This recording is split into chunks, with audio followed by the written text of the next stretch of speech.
दोस्तों, कहानी का पूरा आनंद लेने के लिए वीडियो को अंत तक जरूर देखें। कहानी अच्छी लगे तो वीडियो को एक लाइक और चैनल को सब्सक्राइब करना ना भूलें। तो चलिए कहानी शुरू करते हैं। एक्सक्यूज मी, आप वृंदा है ना? पीछे से अपना नाम सुनकर वृंदा ने पलटकर देखा।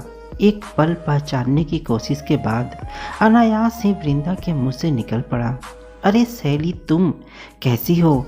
थैंक गॉड मैंने सही पहचाना।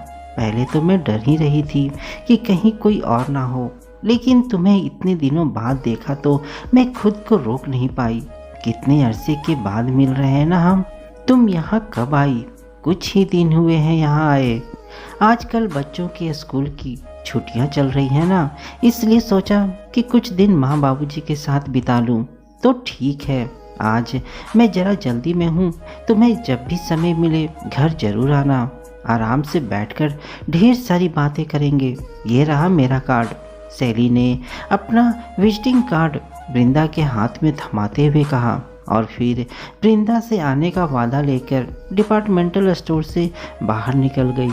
वृंदा बच्चों के स्कूल की छुट्टियों में अपने मायके आई हुई थी।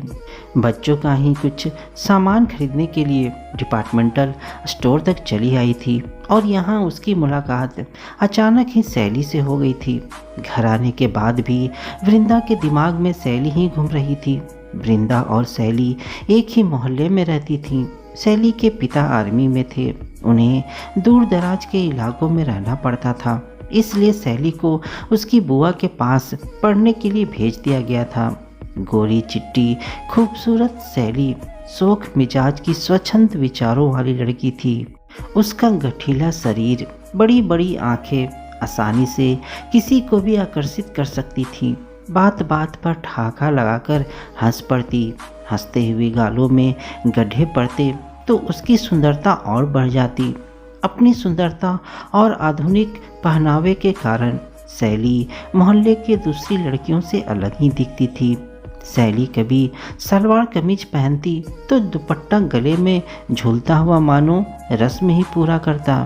छोटी मिडी और ऊंची सैंडल पहनकर इतनी अदा से चलती कि देखने वालों के दिल हलक में आ जाते। कॉलेज जाना हो या कहीं और, इतना सज धज कर निकलती जैसे किसी सौंदर्य प्रतियोगिता में हिस्सा लेने जा रही हो। कॉलेज जाते समय नुक्कड़ पर मंचनों का जमावड़ा ही लग जाता। अपने ऊपर कसने वाले फिक्रों से परेशान होने की जगह सैली इस तरह मुस्कुराते हुए आगे बढ़ जाती जैसे उसे किसी बड़ी उपाधि से नवाजा गया हो। मोहल्ले में वह चालू लड़की के रूप में पहचानी जाने लगी थी। खुद को इज्जतदार कहने वाले घरों ने अपने परिवार की लड़कियों पर सैली से मिलने जुलने बातचीत करने पर पाबंदी लगा दी थी, क्योंकि उन्हें सैली की संगति में अपना मान सम्मान खतरे में दिखाई देने लगी थी। वृंदा को भी सैली से मिलने जुलने की मनाही थी, लेकिन दोनों के कॉलेज के रास्ते एक होने की वजह से अक्सर दोनों की बातें हो जाती थी।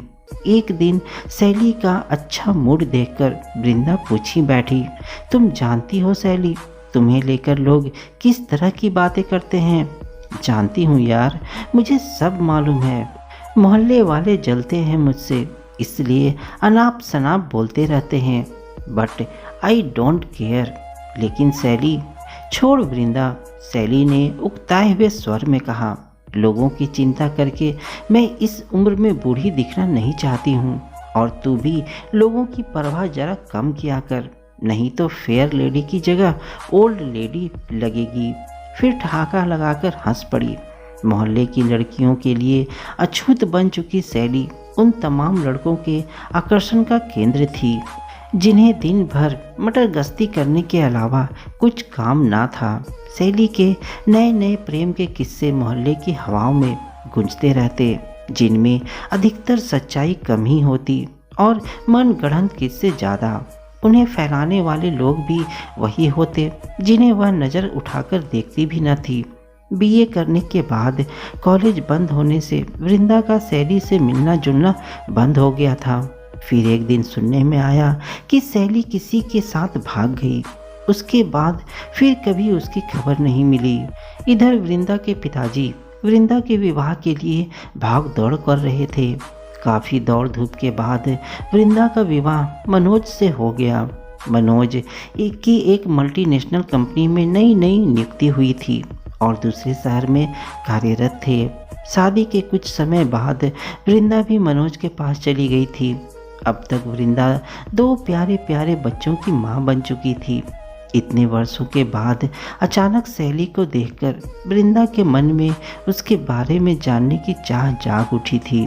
इतना वक्त बीतने पर भी शैली में लेस मात्र परिवर्तन नहीं आया था। वही बोलती सी आंखें, वही मादक मुस्कान, वही छरहरी काया।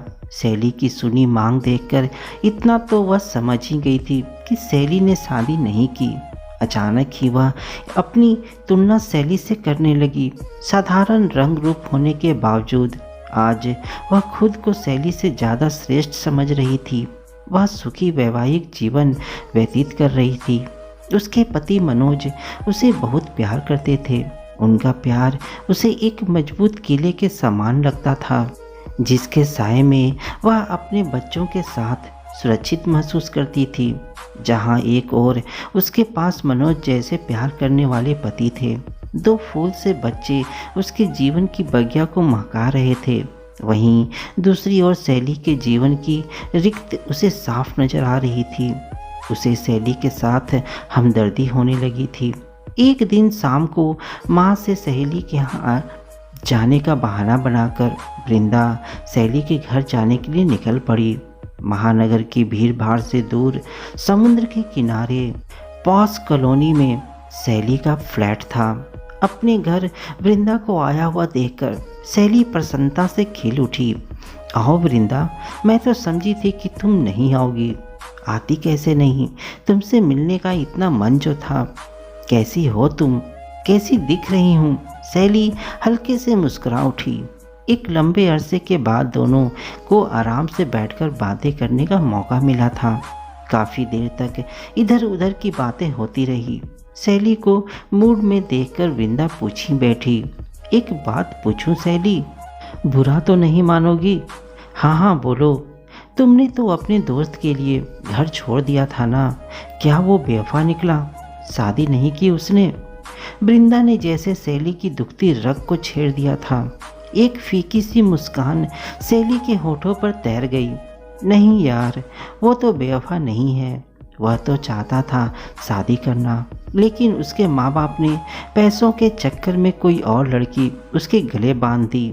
लेकिन तुम्हें क्या मिला? सिर्फ बदनामी। वह तो अपनी पत्नी के साथ मज़े में रह रहा होगा और यहाँ तुम अकेली ज़िंदगी जीने के लिए मजबूर हो। सबकी किस्मत में सब कुछ नहीं होता वृंदा, शैली ने मायूसी से कहा। मनु ने शादी जरूर कर ली है, लेकिन उसका प्यार आज भी मेरा है। वह अपनी बीवी के साथ होकर भी उसके पास नहीं है। तुम अब भी उसके प्यार का दम भरती हो शैली? वृंदा ने थोड़े आश्चर्य से कहा। अगर वह तुमसे सच में ही प्यार करता तो सारे जमाने को ठुकराकर तुम्हें अपना बना लेता। वह उसकी मजबूरी थी वृंदा, शैली ने मनु का पक्ष लेते हुए कहा। मनु अपने माँ बाप का इकलौता बेटा है। मुझसे इतनी दूर रहकर भी मेरी ज़रूरतों को पूरा ध्यान रखता है। यह फ्लैट भी उसी ने दिया है। महीने में एक बार मेरे पास जरूर आता है। बाकी दिन मैं उसके फिर से आने के इंतज़ार में काट देती हूँ। शैली की आवाज़ में दीवानगी सी झलकने लगी थी।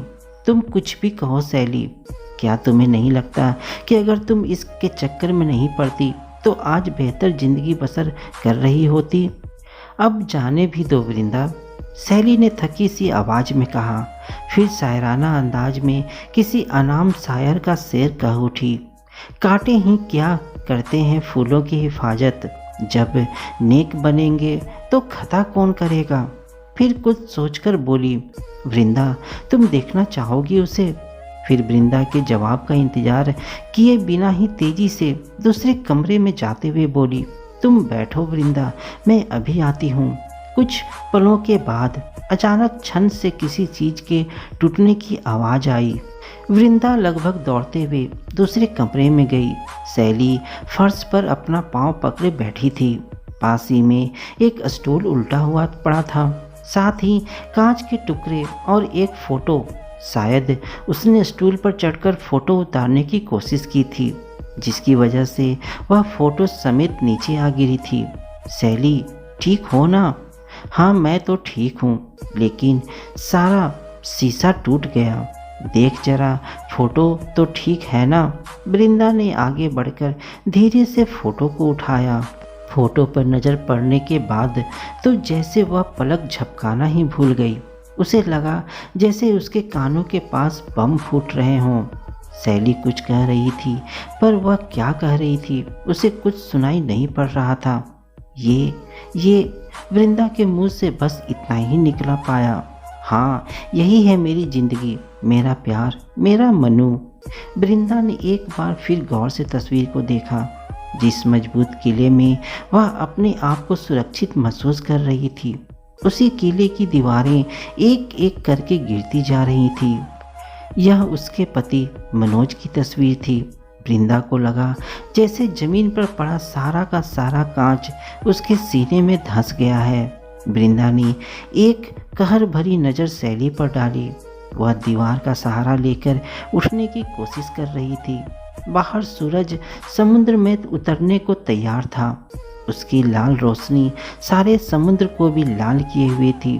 वृंदा को लगा शायद कुछ कांच के टुकड़े समुद्र के सीने में भी पार हो गए हैं।